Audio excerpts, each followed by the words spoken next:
মকদুম বাবা, খ্যাপা বাবা, দাতা বাবা, আচমক বাবা, অমুক বাবা, মুসাফির বাবা, বাবা শেষ নাই, আর ওদের মায়ের শেষ নাই। বললেই আমি এটা খারাপ মলবি, এটা বিরোধী মলবি। আমি কখনো পীরের বিরোধী নয়, আমি সিস্টেমের বিরুদ্ধের মলবি, এটা মাথায় রাখবেন। আমি কোনো পীরের বিরুদ্ধে নয়, হক্কানি পীরের বিরুদ্ধে নয়।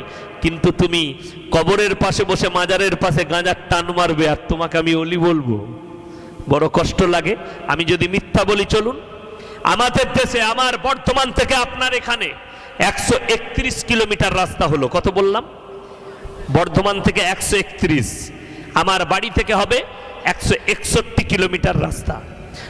তো আমার ভাই, আপনি অবাক হবেন, এখানে 161 কিলোমিটারে 161,000-এর বেশি মাজার আছে। এখানে হাজি সাহেব কে কে আছেন? হাত তুলেন তো। হাজি সাহেব কই? মাশাআল্লাহ, হাজি সাহেব আছেন। আচ্ছা, মক্কায় কটা মাজার দেখে এলেন আপনারা? কথা বলবেন, দেখেছিলেন? মক্কা থেকে মদিনা 470 কিলোমিটার রাস্তা, 450 থেকে 470, একটাও মাজার নাই।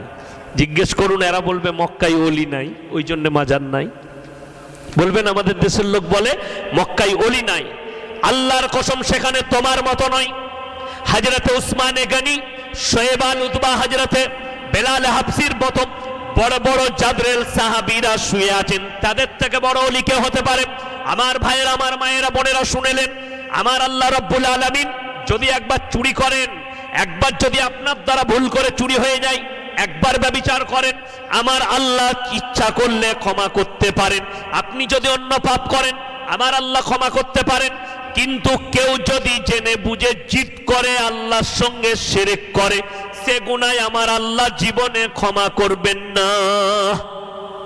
শিরকের গুনাহ আমার আল্লাহ ক্ষমা করবেন না, কিয়ামতের দিনে কঠিন পাকড়াও করবে। এরপর আমার ভাইয়েরা, আমার মায়েরা, বোনেরা শুনেলেন, যদি নবীর কবরে যদি চাদর চড়ানো জায়েজ হতো, তোমার মতো টেনার চাদর নয়, আমার নবীর কবরটায় আসমান পর্যন্ত হিরে মতি মুক্ত চাদরে ঢেকে যেত। আমার নবীর কবরে জায়েজ নেই। পৃথিবীর আর কোনো মলবি, মোল্লা, পীর ফকিরের কবরের জন্য জায়েজ হতে পারে না। আপনারা চাদর চড়িয়েছিলেন নবীজির কবরে? না। আমার ভাই, আল্লাহ নবীর কবরে সিজদা নেই। পৃথিবীর আর কোনো মলবি, মোল্লা, পীর ফকিরের কবরে সিজদা চলতে পারে না। আপনাদের দেশে যতগুলো মোল্লা মুফতি আছে, জিজ্ঞেস করবেন। আমি তো একটা নগণ্য মানুষ, আমার তো আলেমদের জুতো বোয়াতে হবে। আমি আপনাকে বলে যাই, আমার ভাইয়েরা, জিজ্ঞেস করবেন কোন মলবিকার মুফতিকে, আপনারাই বলুন, আপনাদের দেশে স্বামী মারা গেলে স্ত্রী কবরস্থানে যায়? যেতে পাবে? যেতে পাবে না, হারাম। বাপ মরে গেলে বিটি কবরস্থানে যেতে পাবে না, হারাম। কিন্তু কষ্ট হয়, আমাদের দেশে ইয়াসিন মারা গেছে, হুজুর মারা গেছে, হুজুরের কবরে আমাদের মায়েরা ভিড় করে। আমি তো একজন পর পুরুষ তোমার স্ত্রীর জন্য, আমার কবরে কেমন করে যেতে পাবে? ওই জন্য আমার ভাইয়েরা, মেয়েদের মাজারে যাওয়া হারাম, চলবে না। আপনি পেরিয়ে যাচ্ছেন, আল্লাহর ওলির কবর আছে, আপনি জিয়ারত করতে পারেন, অসুবিধা নেই। কিন্তু স্পেশাল করে গাড়ি ভাড়া করে আজমির যাচ্ছে, আর তাকে জিজ্ঞেস করুন বাপের কবর কবার জিয়ারত করেছি, বলে হয়নি, সময় হয়নি। হারাম কর, জুতো আর ঝাঁটা খাবি কবর। বড় দুঃখ লাগে। আমি রাতের বেলায় মুর্শিদাবাদ থেকে জলসা করে ফিরছি, হাই রোডের ওপরে একটা হোটেল আছে, ফুড পয়েন্ট, আমাদের মুসলিমদের হোটেল। আমি সেখানে দাঁড়াই, চা খাই। তো দাঁড়িয়েছি, দেখছি বাস দাঁড়িয়েছে, গাদা লোক নেমেছে। আমাকে বলছে, আসসালামু আলাইকুম হুজুর, ভালো আছেন? আমি বললাম, আমি কোথায় যাবে বাবা? বললে, হুজুর আমরা আজমির যাচ্ছি। আমি বললাম, এশার নামাজ পড়েছো? বলল, না হুজুর, নামাজ কি করে পড়বো, ঠিক নেই, কেউ নামাজ পড়েনি। এরা বলছে, আর খাজা মঈনুদ্দিন চিশতি রাহমাতুল্লাহ আলাইহি 12 বছরের পর থেকে মৃত্যুকাল পর্যন্ত কোনোদিন তাহাজ্জুদের নামাজ কাজা করেননি। জোরে বলুন সুবহানাল্লাহ। আর আপনি বলছেন খাজা বাবাকে ভালোবাসি, জীবনে এক ওয়াক্তের নামাজ নেই। আপনি বলছেন আমি পাথর চাবড়ির পীর সাহেবকে ভালোবাসি, জীবনে এক ওয়াক্তের আপনার নামাজ নেই। কিয়ামতের দিনে তোমাদের কাছ থেকে মুখ ফিরিয়ে নিবে। আমার ভাইয়েরা, আমার মায়েরা, বোনেরা, অনেকজন মনে মনে করেন কবরে কিছু চাইলে পাওয়া যায়। তারা কান খুলে শোনেন, 17 পারা, কত পারা বললাম? 17 পারা, শেষ পৃষ্ঠা, শেষ রুকু। আমার আল্লাহ রাব্বুল আলামিন বললেন, ইয়া আইয়ুহান নাসু যুরিবা মাসালুন ফাস্তামিউ লাহ ইন্নাল্লাযীনা তাদউনা মিন দুনিল্লাহি লা ইয়াখলুকু দুবাবান ওয়ালা বিজতামাউ লাহ ওয়া ইয়াসলুবুহুমুদ দুবাবু শাইআন লা ইয়াস্তানকিদুহু মিন। হে আমার বিশ্বনবী বলো, পৃথিবীর মানুষকে বলো, তোমরা যাদের কাছে ভালো মন্দ চাও তাদেরকে জিজ্ঞেস করো, তারা একটা মাছি পর্যন্ত সৃষ্টি করতে পারে না। মাছি সৃষ্টি তো দূরের কথা, তাদের কাছ থেকে মাছি যদি কোনো জিনিস ছিনিয়ে নিয়ে যায়, তাদের কাছ থেকে উদ্ধার করার মতো ক্ষমতা নেই। আমার ভাই, বড় কষ্ট লাগে, অবাক লাগে।